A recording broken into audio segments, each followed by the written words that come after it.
Welcome to How You Livin', a transformative podcast featuring best-selling author, inspirational speaker, and minister, Dr. Rick Rigsby. And now, Dr. Rick.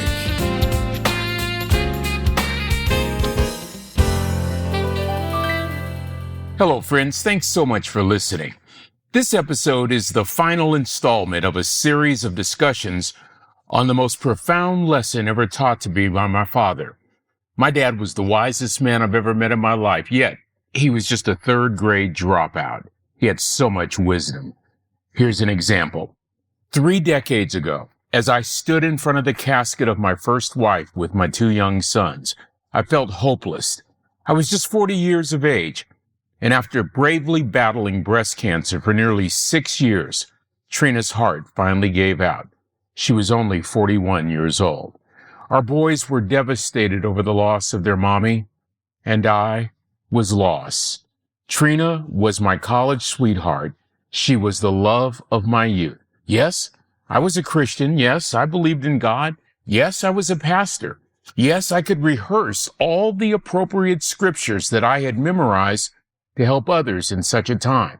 Scriptures like Romans 8:28, which states, "And we know that all things work together for the good of those who love the Lord, who are called according to his purpose." Yes, I knew every scripture, but at this point, at this time, at this hour, it didn't matter to me. Yes, I believed in God. I loved God. I believed in his word. I trusted him, but I was human. I was a husband, a grieving husband. I was a father, a heartbroken father, and a man who suddenly found himself labeled widower. Trina was pronounced dead midnight, September the 8th, 1996. It was a Sunday. I remember very vividly sitting in my friend Dwight's car in the parking lot, not wanting to leave the hospital, for what good husband would leave the side of his wife? Even though I knew she was gone, I still couldn't bring myself to leave for hours. Finally, Dwight looked at me and he said, "Rick, I don't know why Trina died, but I do know this: God is sovereign." You know, I held on to those words for days, for weeks, for months, for years. I still hold on to those words 28 years later. Well, we did finally leave the hospital, despite my hesitation. We got home around 2:30 in the morning, and despite the early hour, my home was buzzing with people. Word had spread, and people were there. I'll always be grateful for that. My boys will always be grateful for that. Friends, allow me just a moment to walk you through the next few days. I want to establish the context for the greatest lesson I ever learned in my life. So Trina died midnight Sunday. Monday, the business of death occurred. I was not ready. It meant I went to the benefits office, the systems office at Texas A&M University, my employer at the time. And I can remember filling out all of the appropriate forms for benefits for Trina. And I got to a point in one form where it simply stated marital status: single, married, divorced, widowed. And it hit me like a ton of bricks. I think I cried for about a half hour, just had a meltdown right there in the middle of the building. Tuesday, it got even worse. Tuesday was the day that you meet with the funeral directors. Now, I had done this many times, but not as a participant, but as clergy. This was the day, though, that I would discuss the details of the funeral. Details to this day I cannot even remember. The only thing I do remember was this: handing Trina's clothes to the funeral directors for burial. That's all I remember. Thursday, it got worse. Thursday was the funeral. It was the worst day of my life. Friends, I don't remember much about the funeral.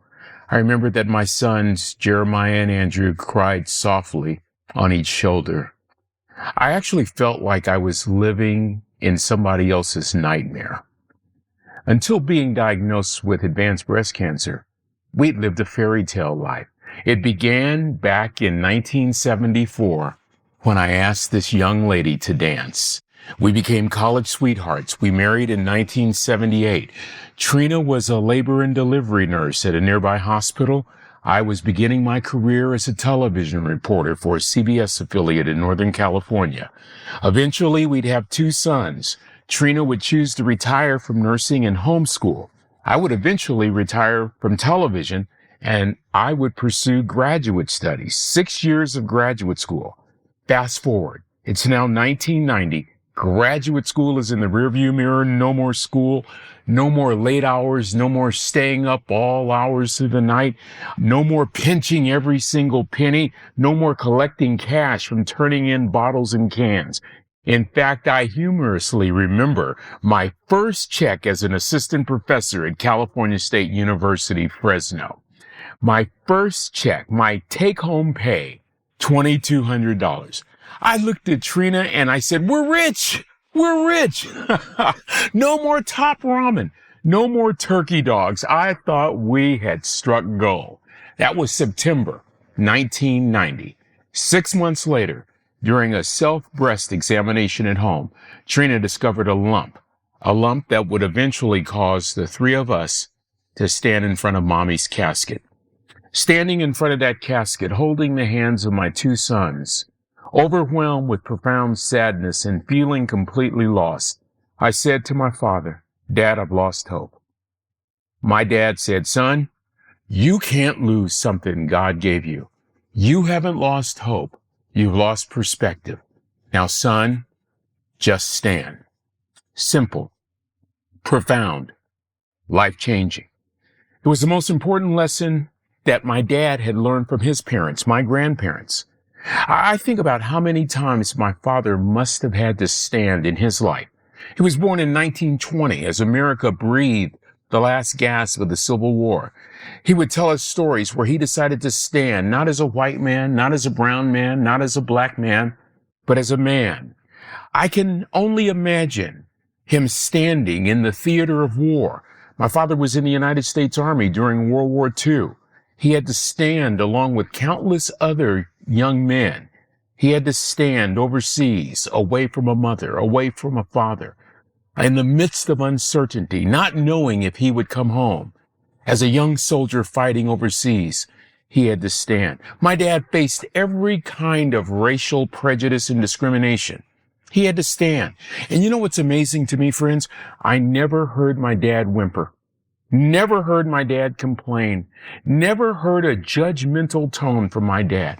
And I never saw my dad give in or give up. He simply and unwittingly stood. Let me pause and identify what I've discovered that causes a person to stand, regardless of the situation, regardless of the exigence, regardless of the odds.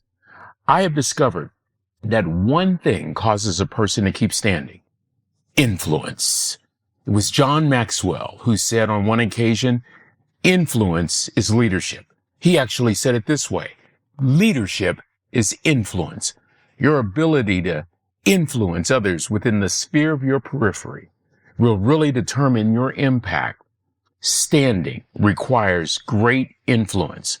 My dad grew his influence every single day. That's what great people do.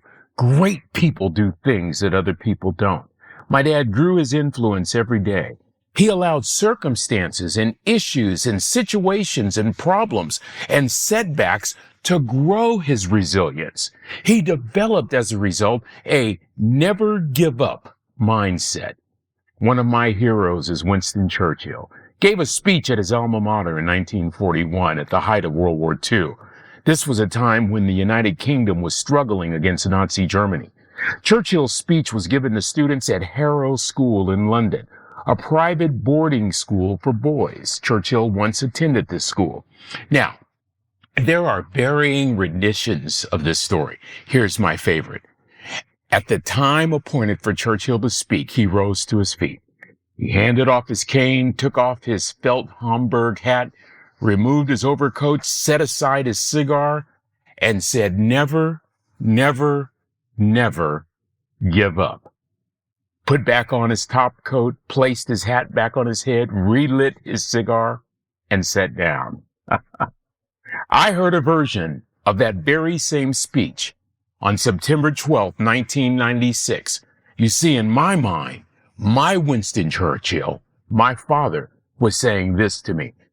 His words were, "Son, just stand," but this is what I heard. "Don't quit, son. Don't give up. Those are my grandchildren. You're my son.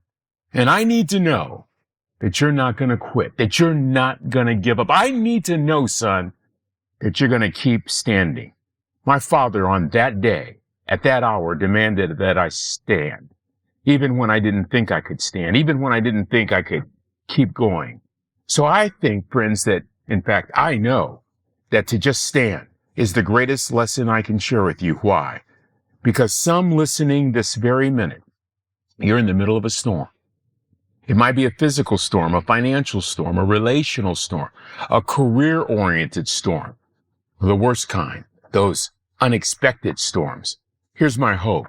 These words from a third grade dropout, that these words echoed by great people all throughout history will encourage you to stand regardless of what you're facing. Make standing a hallmark of your life. Make standing a habit. Oh, I've got some bad habits. You do as well. But I prefer to develop the good habits. It was English writer and poet Samuel Johnson who said on one occasion, "The chains of habit are too light to be felt until too heavy to be broken." Make standing so natural that it becomes a joy rather than a burden, second nature rather than occasional. A formidable resilience will grow inside of you. Others will be greatly influenced around you. Friends, I'll tell you as I close, every great leader I know, they share similar characteristics. They're not afraid to fail. They're passionate about what they do. They lead with relentless and just robust humility. They surround themselves with exceptional people. They've learned the value of disruptive thinking. They tend to ignore the status quo and popular opinion, and most of all, they never, ever, ever, ever give up. They never quit. One of my favorite quotes is by Henry Ford.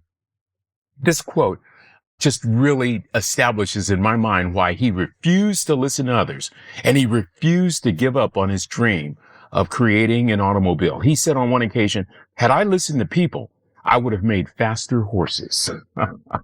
Friends, when we stand, we place a demand upon our spirit to not quit. When we stand, we impact those around us. When we stand, our convictions are strengthened.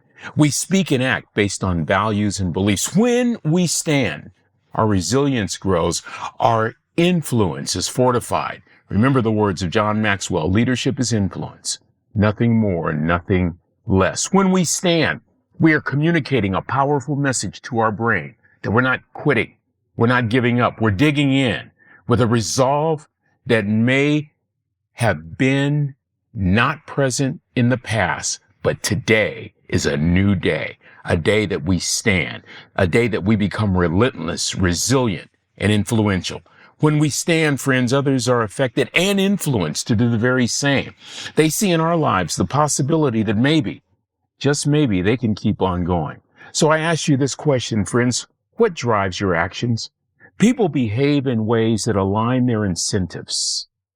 People behave in ways that align with their incentives. It was former Berkshire Hathaway executive and Warren Buffett, a Charlie Munger, who said on one occasion, "Show me the incentive and I'll show you the outcome." People behave in ways that align with their incentives. My incentive for standing is this: to be the best version of me I can be in a way that helps and encourages and inspires and uplifts everyone I encounter. So I ask this: what lesson could possibly be more profitable? What decision could possibly be more meaningful? What choice can be more life-changing than simply making the determination this hour to stand? Well, that's going to do it for this episode. Until we meet again, this is Dr. Rick asking the most important question I can ask: how you living? Are you ready to make an impact in your world right now? Do you want to stop existing and start living your best life right now? Dr. Rick wants to give you the first chapter of his best-selling book, Lessons from a Third Grade Dropout, absolutely free. Just go to www.rickrigsby.com/free gift to get the print or audiobook right now. This is the podcastfactory.com.